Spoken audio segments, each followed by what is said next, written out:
Warning, if you're faint of heart or easily offended, this show is not for you.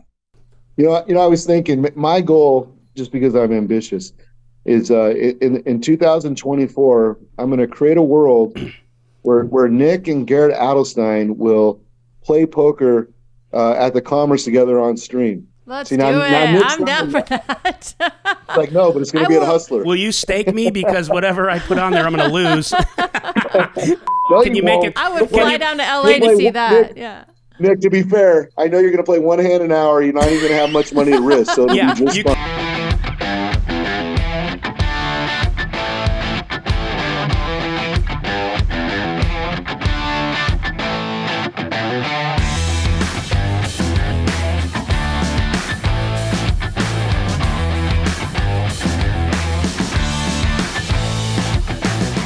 All right, welcome to the Nick Vertucci Show. I am Nick Vertucci, and with Veronica Brill, we have with us today the Maverick, Eric Persson. Eric, what's up?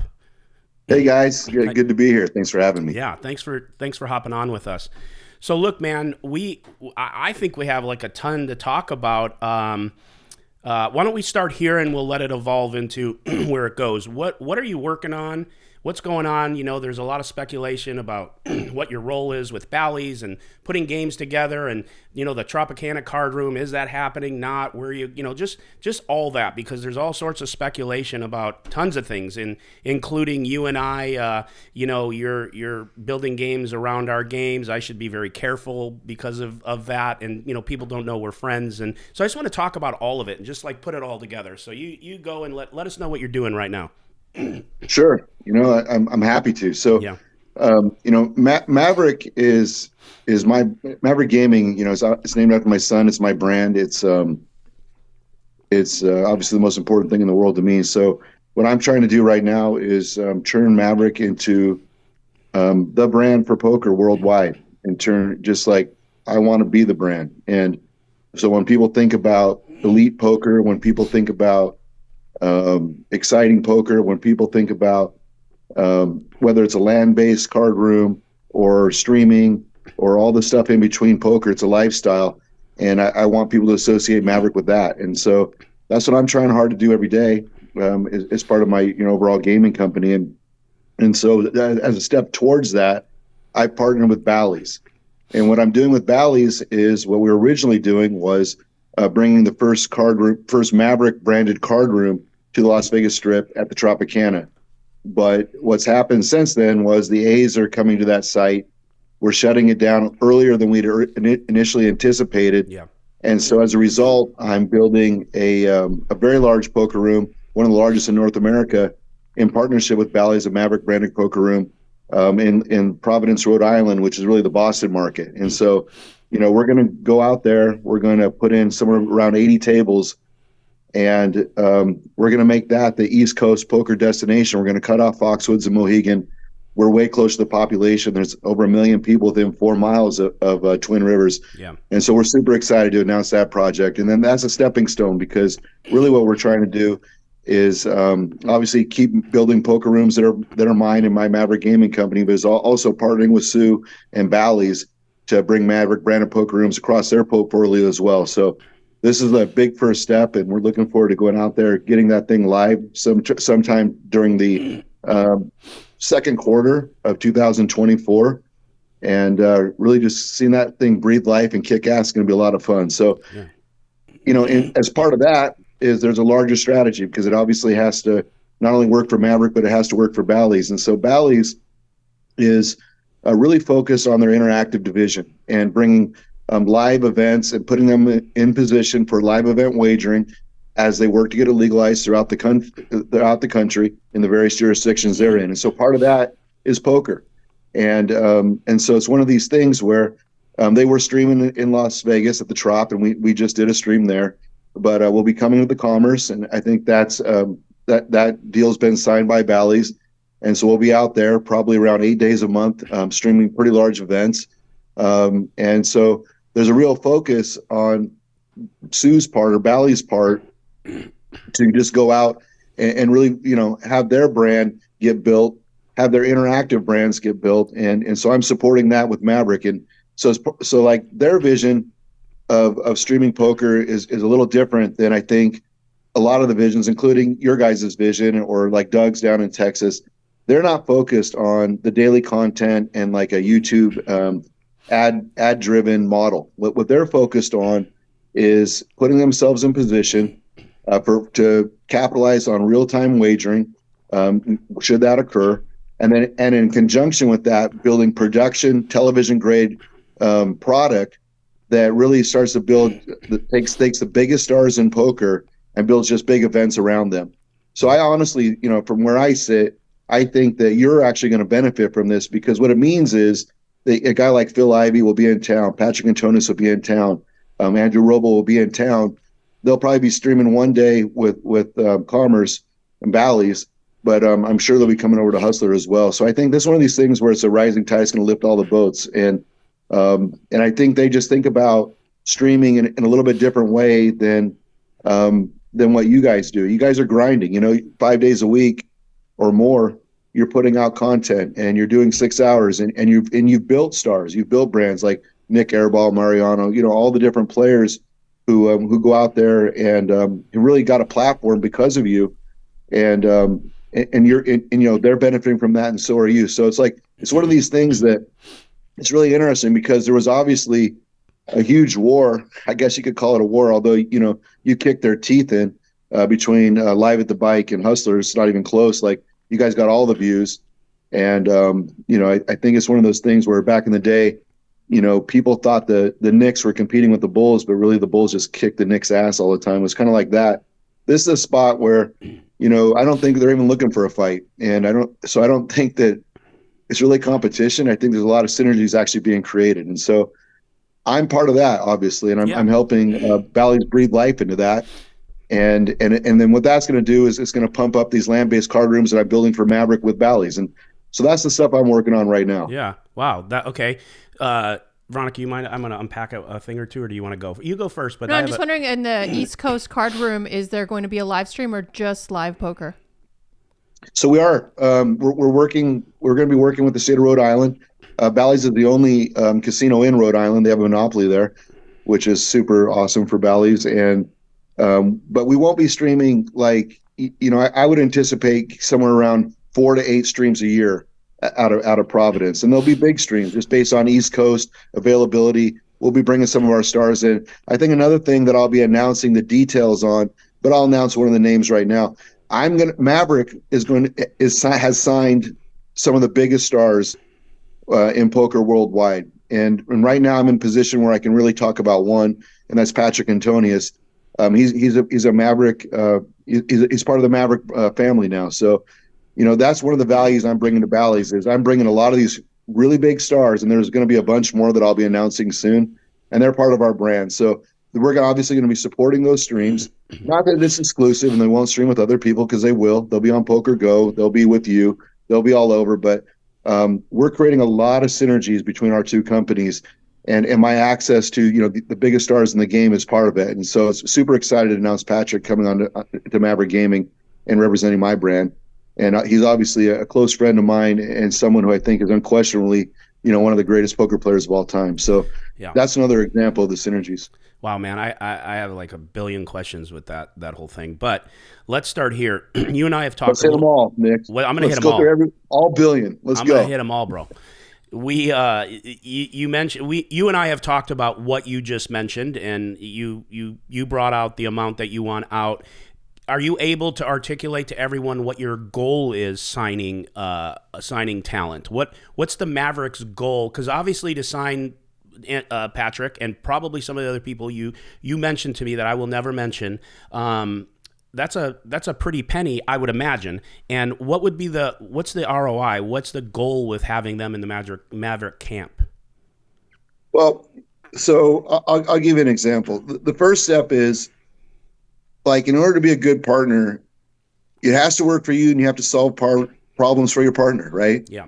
And so by Maverick bringing in these people who are my friends, who are very elite talent, and some of them are the GOATs of poker. Like, to be clear, like, I know we talked.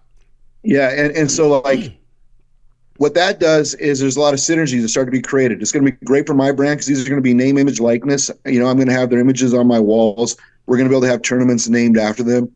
And then the same thing for Bally's room. I'm building these rooms for Bally's. They're going to be Maverick branded poker rooms. These players will make appearances. They'll do meetup games. We'll do streaming. And so there's a lot that goes beyond just the image on a wall. These people are going to be breathing their own, you know, energy and efforts and heart into these companies as well. And so the ROI on that is, in part, you know, Maverick, I solve a problem for Sue because now what happens is we're going to have the biggest stars on his streams, and then I solve a problem for me, which is I'm trying to build a global branded poker empire, and Bally's is giving that opportunity, that platform to go out to really their marquee room and build one of the biggest poker rooms in North America. So for me, this is just the beginning, because I'll give you an example. With the people that I'll be announcing, we intend to take over lifestyle brands. This is much more than just a poker play. So, for example, you can envision a Maverick Gaming hoodie that on the inside pocket has a zipper where, you know, you can put your chips, or you can put a stack of 10,000, and it's going to be secure. But it's also going to be able to have, like, you know, an image of Antonius Goat on the shoulder. You know, so it's like there is no competition for this apparel. Yeah. We're going to have it all because we have the stars. And this is just the first step. So for me, the ROI, I'm investing millions. I'm happy to do it because I think in the end, we're going to make a lot more. Yeah. Well, double X is what I wear, and I like black. You're saying double X, right? Yeah. Well, nowadays, for sure. No, I'm just teasing. Well, that's cool, man. I love that. Val, go ahead. You got something? Because I got a billion questions. Yeah, I'm just curious, like, live streams typically have not done well. I feel like yours is the only live stream so far that has done well, Nick. Bally's is still getting going. I'm just curious, like, is it, like, a lot of companies put out movies, but they are really making money off the product. Like, is a live stream just used as getting eyes onto Bally's and then getting people in the door, or like what is a live stream going to give you more ROI than I can imagine? I'm not quite sure.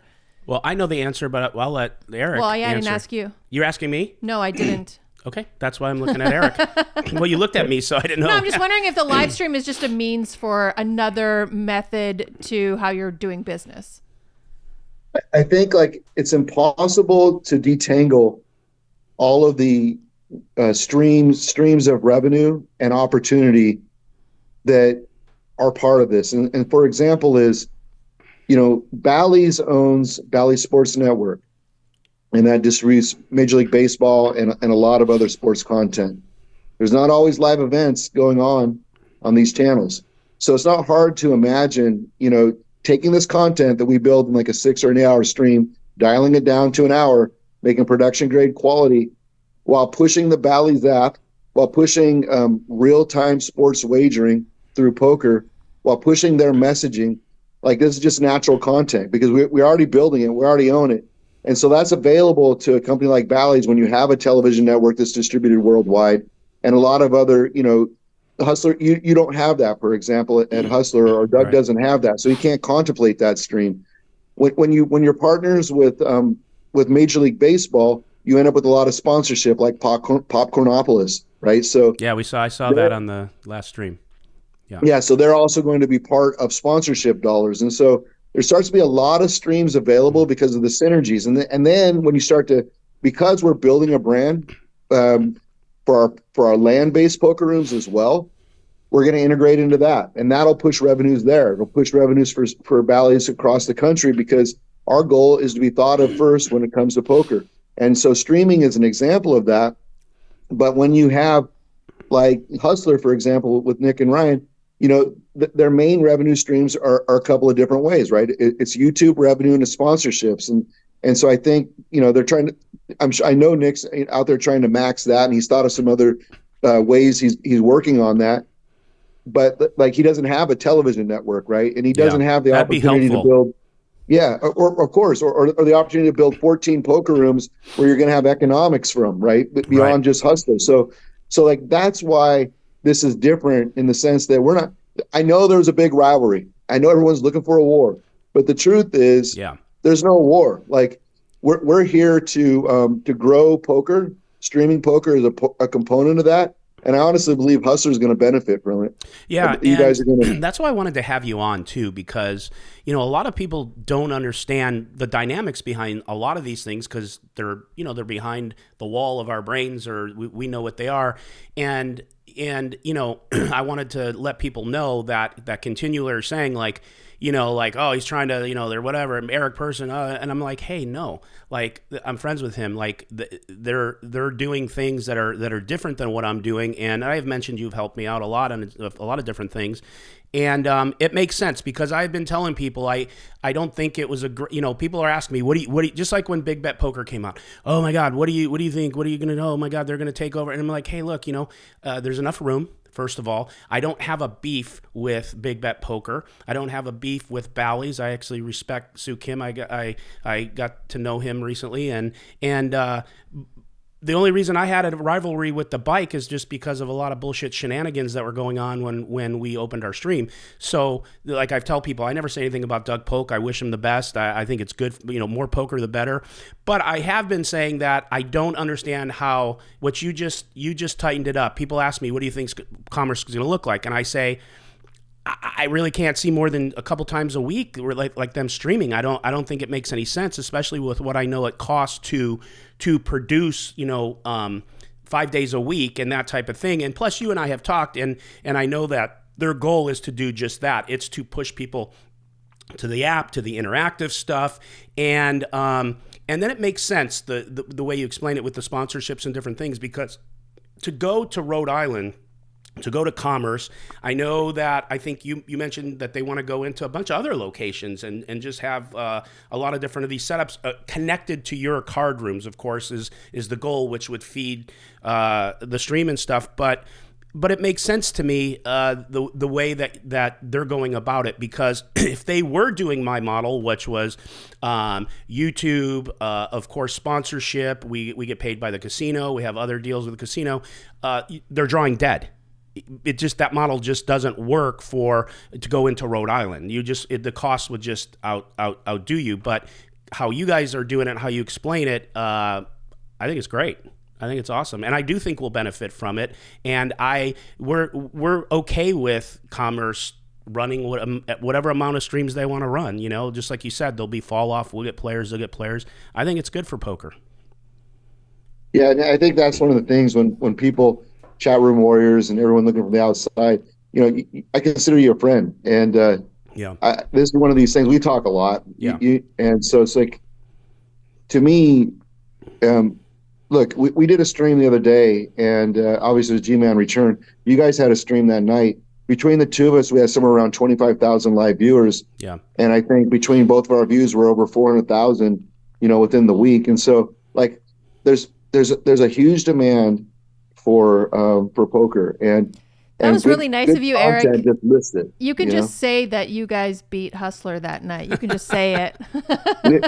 But that's how it's going to be. Like, sometimes you're going to beat us, but all I'm saying is when you get 25,000 live viewers, and we both know that we don't do 25,000 live viewers every night, neither one of us. Sure, that's an encouraging number. Yeah, there's a lot of people out there who are looking for content, and when either of us deliver the content, the viewership's going to be there. Yeah, and that's why also your model is very smart too, because to her point about viewership, we talked about this, but even Ryan and I talked about it, and we were almost like to the 1,000. Like, we knew that night when you guys did that with Garrett's return, like, fuck, I watched. Like, of course, that's a big event, and we knew you guys would be in the 15,000, whatever mark, or between 12 and whatever 16, and we knew we would be between 5 and 6 and 7,000. We knew that. Like, we understand the matrix of streaming, but again, to your point, I think that's why this is a smart model, because if they were going to go 5 days a week at Commerce and just trying to run high stakes games 5 days a week with the player pool, That's not going to happen. But there will be times like this and I thought it was great. And even like WPT, like that was part of his return. They had 10,000 people plus watching. And by the way, they do a great production. I think their production is just A+. And it was a big couple of weeks for poker. There's no doubt about it. And actually, I got to say the same thing. WPT's production is really high quality. Yeah. We have work to do, and we're working on it. Like, we had some abrupt shutoffs at the end of the stream. What was that about, bro? Well, we got to get better. I mean, at the end of the day, we're here to build television production grade quality, and that's one of Mitch's strengths. So Mitch, runs the stream for Bally's. And so, like, he comes from TV background, so I know all that's going to be shored up quickly. What you should see is like it's a work in progress, and we're getting better. We'll just keep getting better. I mean, everyone does, but I would say honestly, WPT has like, no criticism of you, but like, they have the best. Their quality is amazing. Their promos leading up to it. Now, they don't stream as much, right? To be fair, they're not really in this space that often. But the promo they did for Garrett, I thought was outstanding. Yeah. I think that the stream itself, that stream quality is outstanding. The way they work interviews into the stream, I think is part of building television grade material. So, like, I think that's another example. I don't think WPT detracts from hurts you or hurts me. I'm glad they're putting out great quality. I want people to push us to get better, and we'll get better. And in the end, I think that, look, I'm here to grow poker, and poker's in its second boom. World Series of Poker just had the most entries ever. Wynn's doing their big 40 million right now. It had record entries at the same time. WSLP's going down in the Bahamas, and they're crushing it too. So poker boom. Poker is flourishing. Yeah. And so I'm here to grow poker, and I don't think that you have to, hurt other people to grow poker. I think we're all going to crush it. It's our job to go out, Yeah, I totally agree. And I think people, like I said, just this is redundant, misunderstand what our intention is, especially myself and Ryan. We support it. We support the WPT. That's why I say out of my mouth, their production is great. We're partners with them. They're one of our biggest sponsor, and so all good for us. And same thing with Doug's and whatever you guys do. Like I said, just redundantly to say it, the only reason people thought it was a major competition with the bike is because it was. And it was personal, right? And there's no more of that. That's all done. All the players that were, starting that type of thing over at the bike are gone. I think Wayne's a sweetheart. I don't care if Wayne even was part of it. I still like Wayne, and I wish him the best too. So yeah, I think it's good you come on because I want people to understand that. And but the other thing is, and I think I talked about it with Val here, and maybe mentioned it to you. The reason I even like the commerce thing is because it woke me up. Meaning, like, we're at the top. We're just killing it. We're number one in poker. And now new things are happening around us, which are good. But that shit motivates me, man. Like, I'm now, my mind can't shut off about how to go to next levels. It's competition, and it's just healthy, Look, I think the same way. I think part of that is just acknowledging, hey, WPT puts out some great content. We want to put out great content too. That's what I'm talking about with my team. It's not me going, oh man, I wish this is all competition drives quality at the end of the day. And even like in our streams where like when you're doing the amount of streams that our goal is, we're always going to have 2 to 3 big names. And so like, in order, the Yankees got to play the Dodgers, man. They can't just go out and be playing, some Pittsburgh Pirates or a smaller market team all the time. Like, and so it's like competition matters and it matters in business and it matters in content. It matters in everything. And the fact that other people are going out and kicking ass, like if you're a winner, you recognize it, you admire it, you can even talk about it, and you can be comfortable knowing that you're going to compete and build great stuff too.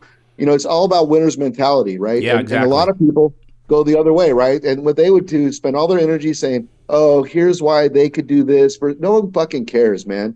Like, our job is to go out and kick ass, win, and build great quality. I know you think the same way. So it's like, when we see good things, we just think, what can I take from that? How can I improve it? How can I push my team forward? Yeah. So it's like, I'm glad that there's people like you out there, the WPT out there, and you think the same way. Like Doug Polks goes to Hustler. I come over to Hustler. Yeah. Like there's no false wall where it's like, these are my people can't go there. That's stupid. Like, that's loser mentality, you know? Like, it's just, I'm excited about where poker's at. I'm excited about my partnership with Bally, and I'm excited to just, you know, build that Venn diagram of people who play poker, make that circle bigger, and start just keep bleeding over. And like the fact that Bally's has this worldwide channel that they can start to distribute things on is going to be super awesome. Like, I'm pumped up, you know? No, I think it's very cool. And, there's a lot of us now putting a lot of eyes on poker. I mean, the poker trajectory is straight up right now, and that is due to Hustler. It's due to Bally's coming out and trying to open up all over, and there's all this stuff going on. WPT putting on these events. I think it's cool because there are a lot. I mean, for how about this? For poker to continue to succeed, it will always be here and it will always succeed, but to flourish, and for guys like us to flourish and people in the business to flourish, you just need more eyes on poker because, you know, we have a certain niche market. We have a certain amount of eyes that will watch poker. So when we do all this other cool shit with influencers and, you know, on the Bally's app and this, you know, we're bringing all these other eyes, but people have to understand when you bring more eyes on poker or eyes on anything, you bring more dollars. This is true. That's right. And if you love poker, then you are helping poker. So it goes, you know, two ways. So yeah, I don't think a lot of people really understand that or get that that's how a lot of us really actually think. They think it is actually like if you go into those stupid spaces I go into all the time, I don't know why I do it. I think I just like to talk a lot.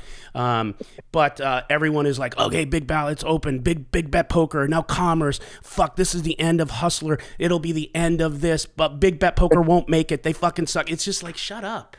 You know what I mean? Let it fall where it is. I think we'll continue to do well, and we'll see what happens. You know? Yeah, but like my prediction is, if we counted all the views up in 2024, there's going to be way more views than there was in 2023, and the goal is for 25 to beat 24.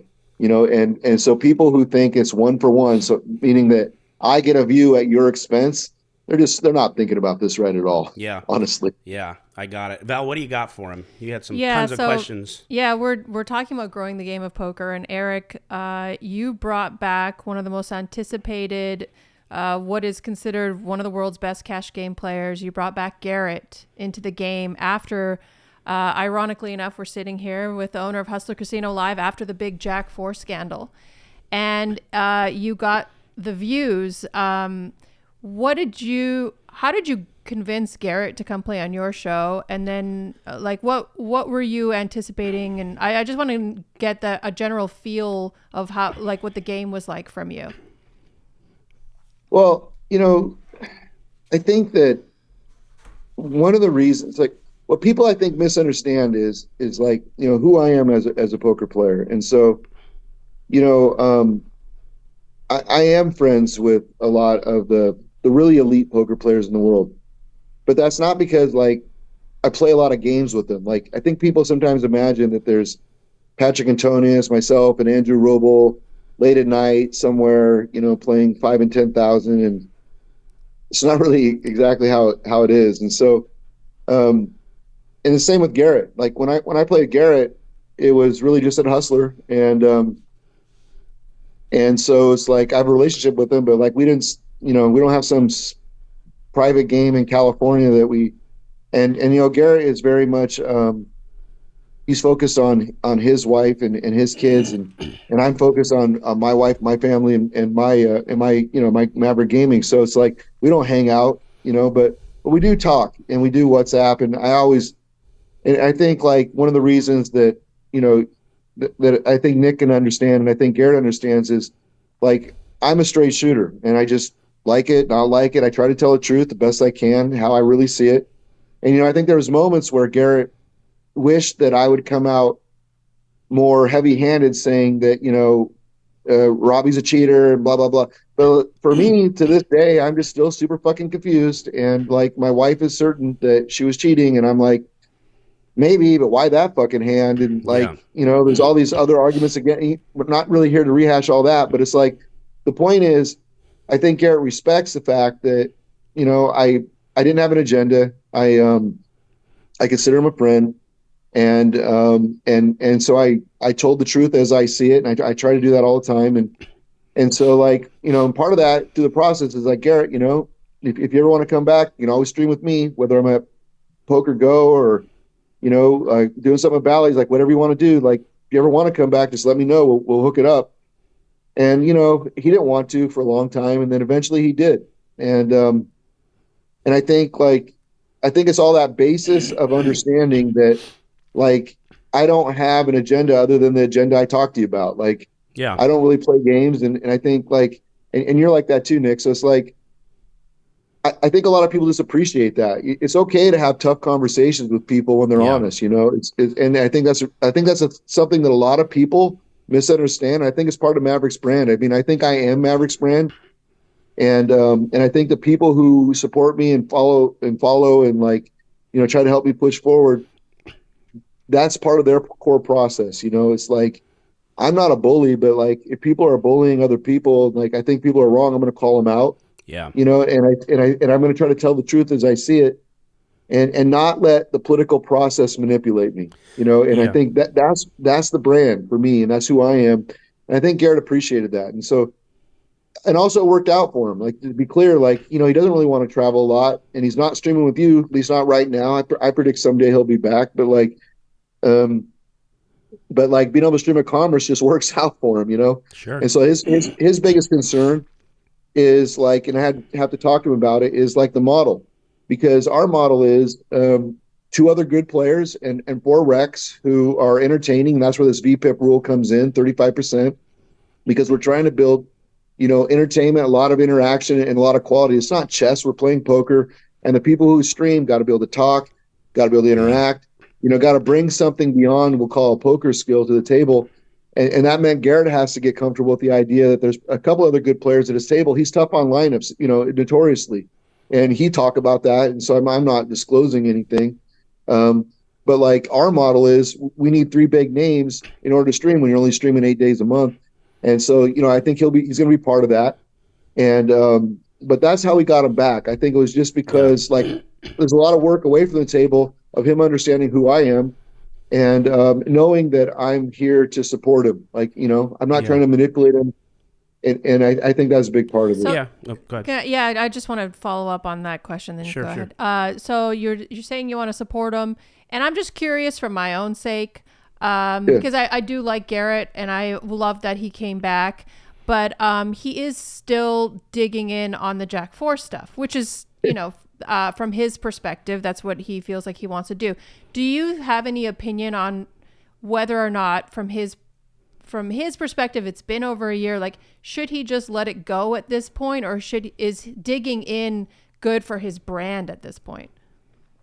No, I think that the same thing, like, Garrett and I have a lot of conversations about that, and they're really for Garrett and myself. But like, from my perspective, I think that Garrett is much larger than Jack 4.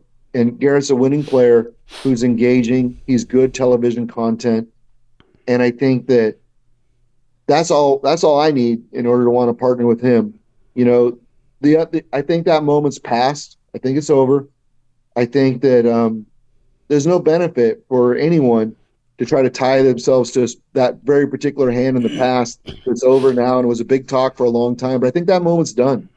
I think that, I'm a very small part of Garrett's life. Garrett's a small part of my life, but like, we're parts of each other's life. And I think that there's so much more to the story of Garrett that has nothing to do with that at all. And I think, from my perspective, I think that's going to be the focus on the future. And I understand how people who are so deeply affected by certain events, sometimes they can't let things go. And I'm not really talking about Garrett. I'm not really talking about Robbie. I'm just saying overall, when things happen to you, they start to shape you. And some people process things in different ways.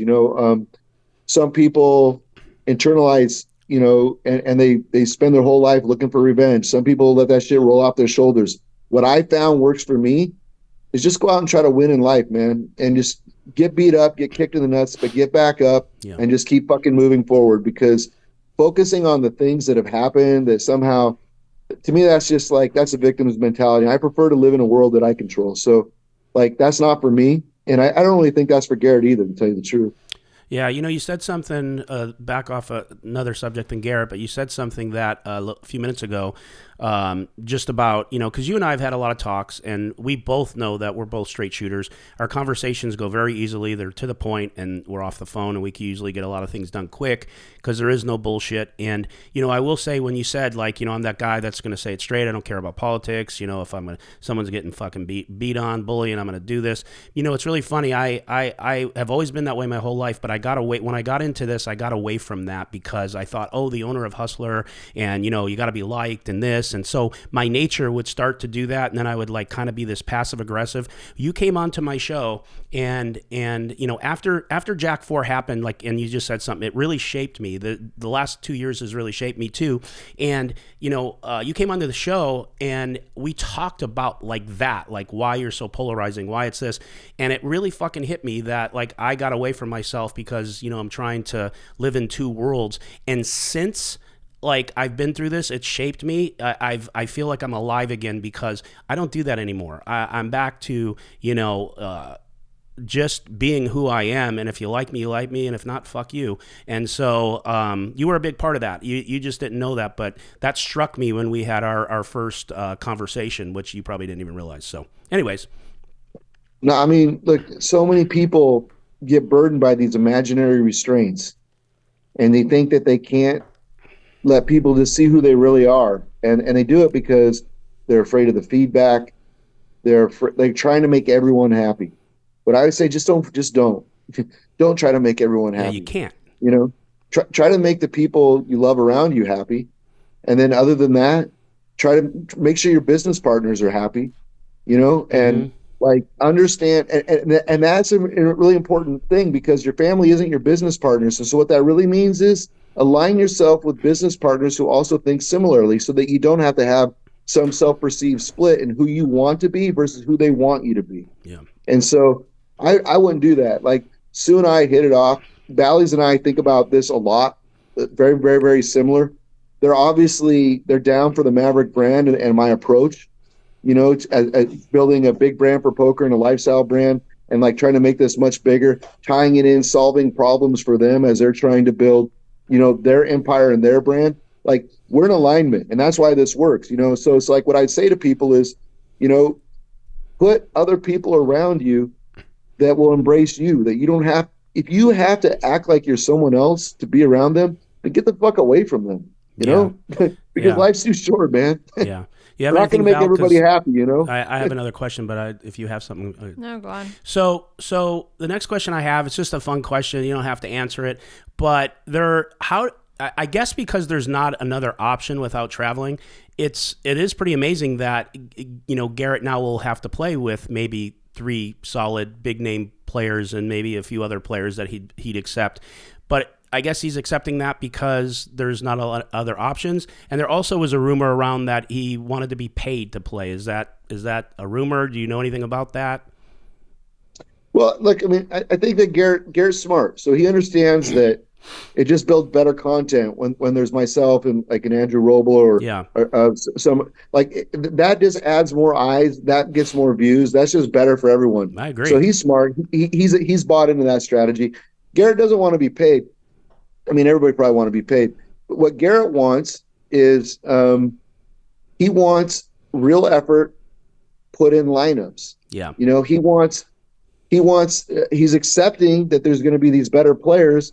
And he's pushing and demanding that, Bally's goes out and figures out how to grow other people who want to, get the exposure and be on TV and be on stream and be the app because he wants good games, right? Sure. Garrett, look, everyone knows, like, I introduced myself to the world at Poker Go and I played with Phil Ivey, Tom Dwan, Bryn Kenny, Patrick Antonius, just going down the list. So everyone knows I'm willing to swing into murderer's row because I'm not there thinking just about EV for my game. I'm trying to build a brand. I'm trying to build Maverick Gaming brand.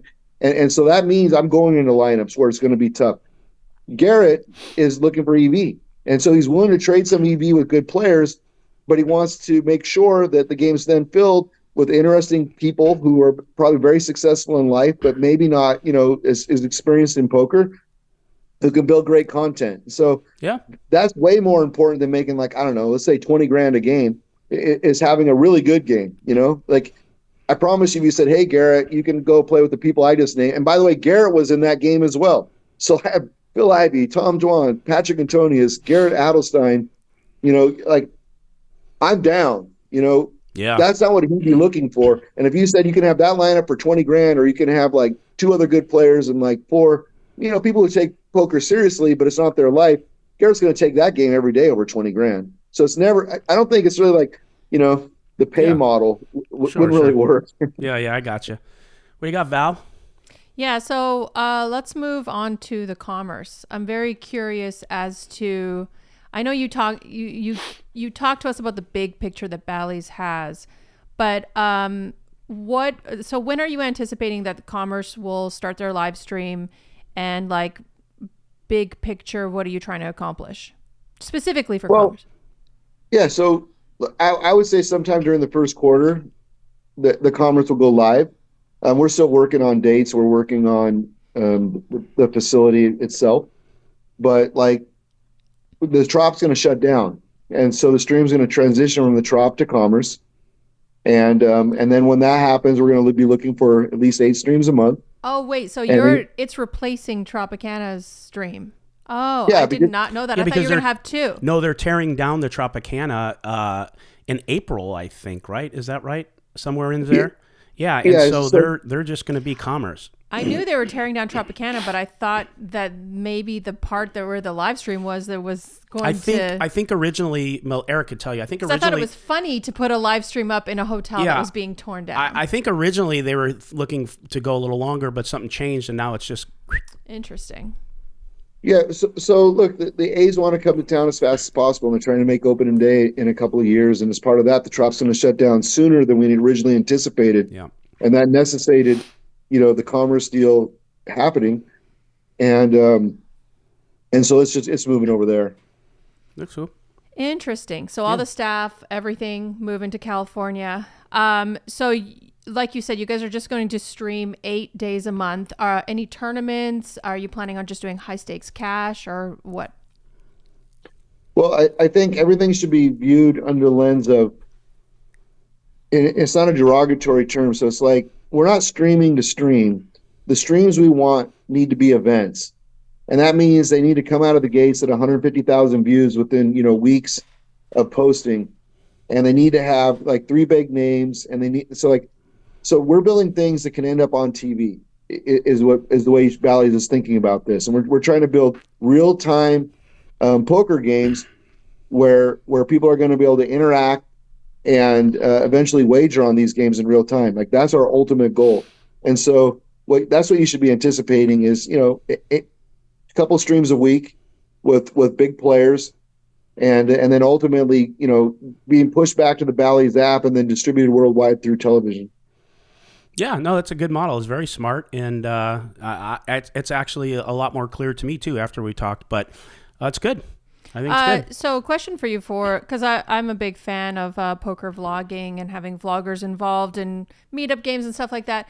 I know that Hustler allows vloggers to use their content, whatever they want to do, break down hands or talk about interesting spots. Are you guys going to offer the same, or are you going to keep your content just for TV? I mean, our stuff will go on YouTube. And I mean, the truth is, look, imitation is a serious form of flattery. And we want stars. Everyone, Nick wants stars. Ryan wants stars. Part of that is self-promotion. They're going to be, no one's going to be a bigger advocate for themselves than themselves or the team they put around them. And so when people go out and they take Phil Galfon's content or my content or Doug Polk's content or whoever's content, and sometimes their analysis is spot on, sometimes it's terrible, but really they're just raising awareness. And so we would never take the model that would restrict people from going out and building clips, because we want all the awareness we can. We're trying to grow poker. And we think ultimately, and at least I'll speak for ourselves, the more people who have awareness of what Bally's is doing, we just view it the better, as long as they're not ripping the stream for 6 hours and just like, but if they're making, 3-minute clips, fuck yeah. Like go for it. Tell me how stupid I am or how smart I am. And like, cause all you're going to see is if it's when I was on Hustler, you're going to see the Hustler and you're going to see like we benefit by association. And we're building poker content. And like, I hope people think that we're relevant enough and want to rip our shit. Like, I just don't want them to steal our whole damn stream because, that's just not ethical. And that's cutting into like profit streams and that's not cool. But like making clips, fuck yeah, go for it.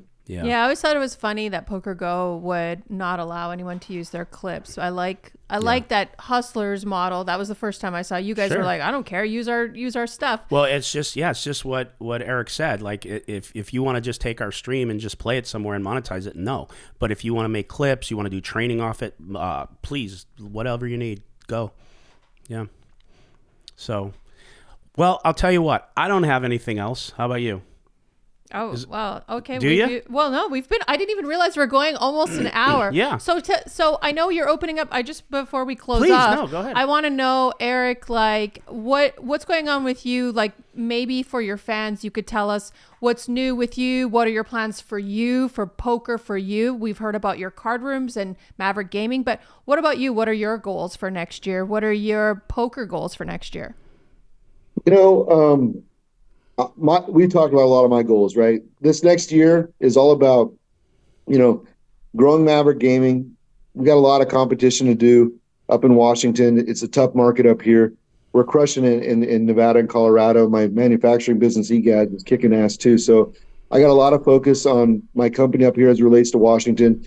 In poker itself, it's all about integrating into Bally's and getting Rhode Island open and kicking ass from day one and manifesting one of the most successful poker rooms in North America out there, because we think we're set up with all the population.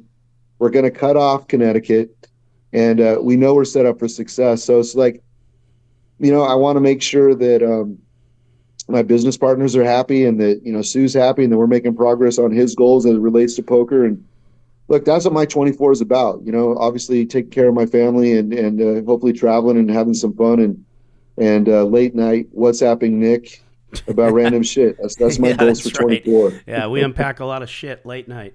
Yeah, man. Well, first of all, a couple things. It's good to have become closer friends with you. I appreciate someone that I actually can just get a response from and know it's true. That's rare. And I'm glad you came on, because this is a lot of stuff that's circling around right now with the announcements of all these things happening, and there's a lot of speculation and all these like theories. And so they got to hear it straight. This is Salem. I don't know if you could see us, but this is Salem the cat. Anyways, it's good because now people heard it straight from you. They heard it straight from me, and anything else is just a bunch of bullshit because what you say is happening, and how I feel about it is what's happening, and it's good. I think like you said, it'll all work out great, and I'm looking forward to it. And I even will be looking forward to Garrett playing a couple times a month. I mean, people love watching him. So I have said it before. I don't have anything personal against them. It's the personal part is business, and business is the digging in on being really dogmatic about something that isn't proven and which comes back and reflects on us. But other than that, I like him. I miss my times with him. I've said that before. We had a bunch of fun times on the felt, laughing, especially back at the bike. Not so much at Hustler. Once I created the show, then we started coming at odds because of different needs. But it's all good. It's all good. I was thinking my goal, just because I'm ambitious, is in 2024 I'm going to create a world where Nick and Garrett Adelstein will play poker at the Commerce together on stream. Let's do it. I'm down for that. Like, no, but it's going to be at Hustler. Will you stake me? Because whatever I put on there, I'm going to lose. Fuck, no, can you make it? I would fly down to LA to see that. Yeah. Nick, to be fair, I know you're going to play one hand an hour. You're not even going to have much money to risk. So yeah, you can't have any of those VPIP penalties, or I'm fucking not coming, or else I'll blind out in penalties. That's right. Yeah, I love that, Eric. That's the best. That's the best plan I've heard. That's fucking funny. Yeah, and you're right about all of it. But if you could get him to stay at least from 50, 100, 200. I don't want it to go to 1,600 straddles. I mean, he's just going to get it too fast. I want to enjoy a couple hours before he gets it. Can you at least work that out? Yes. Can you fucking tame him? Because no one else would be able to fucking tame him. He's like a wild pony when he was on our show. So if you could tame him, maybe that'll happen. He did the same. He came on his comeback stream. We had players who stretched a little in some ways to get to the game they're at, and of course and I'm always happy to play bigger blinds too. You know, but he's smart enough to understand. There's just a comfort level, and it's like what you're saying. We're only half joking, right? Because I'm half that's joking. One of the nuances. Yeah, it's one of the nuances of a poker game is that you want people to have enough in play that they feel it, that it's important to them. Yeah. But not so much that it freezes their game and it doesn't allow them to enjoy it and it doesn't allow them to truly participate. And that's what happens when you push levels and blinds too fast or too big for other players who are stretching to get in there. It's just not an enjoyable game. It doesn't make for great TV content, truthfully. So it's like it's one of those things where it's a balance where I've sort of learned that over the last 2 years where I used to want to always buy in $1 million. I want to play the biggest possible game. And what I realized is that kept other people from coming in games with me because they weren't comfortable with that. Yeah. They weren't comfortable with the blinds being so big or having 3 times their buy-in and like just feeling they're going to be, dominated and bullied and pushed around. And so I've had to make accommodations, right? And I focused on something that I think is more important, which is the 35% VPIP rule, because it just rises that whole boat of everybody and makes you engage in just a few more hands. But we've also had to do things like where we've introduced like $100,000 buy-in. So that's it. You can only buy in for 100. Mm-hmm. And that means like a guy like Andrew Roble or Patrick Antonius, they can't have a huge chip advantage and sort of just push you around because it's an insignificant amount for them, but a very significant amount to you. And so like finding that balance in streaming is actually really, really important. And what you're talking about while we're sort of joking is a big part of being successful, Well, I'll tell you, and I'm glad that we joked our way into this, and although I've said this a million times, exactly right. Like players, if players have to depend on the fact that they're going to play the game that you told them they're coming to, and most men are embarrassed to be the one to say no, and they don't want to be intimidated. They don't want to look like that on stream, and so they do it, but they don't come back. And that's something that Garrett and I, for even from back to the bike, I used to tell him, and we used to argue sometimes on the phone 2 hours about the differences, and I could never get him to understand. Like, you could have these other players that you want to play with come play with you, and you can get it at 20,000 a pop. You don't have to raise it and get it all in one fucking jam, because these guys are like, they don't have enough on the table to sustain more than a hand or two if you shove on them, and they don't want to play. And the action goes down to a nub because everyone's fucking playing way tighter because they're scared, and it severely hurts the game, especially if you're streaming and you want fun games.